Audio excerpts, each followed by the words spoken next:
Be informed. Be alert. The information you need to know about COVID-19 vaccine.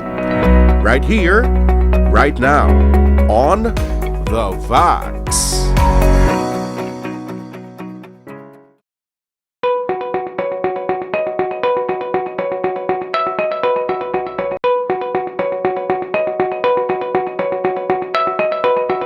Pareho man sa mga ibang age groups. Ang short-term effect, syempre, kung mag-progress ang infection nila, is pwede sila magka-pneumonia, pwede sila magka-infection sa ilang sa tiyan nila, or pwede ang iba, gataas ang fever, gahilanat, seizure, convulsion. Amo na ang mga serious complications. Amo na kagamo na mga short-term.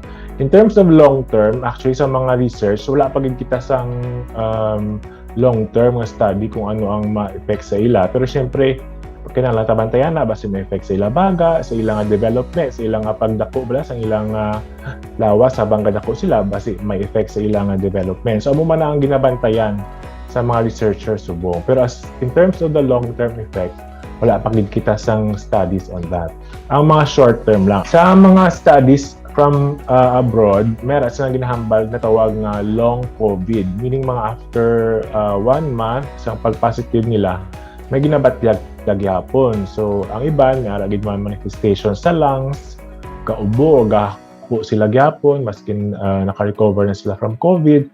May iban nga daw nabudlayan sa magpaminsar, daw di sa concentrate, daw may neurologic na nga effect. So gina pa na gyapon, gina-research pa na. So as of now, ang mga research sa mga older nga age group, sa mga younger ones, wala pa gyapon, do gagather pa lang sang data.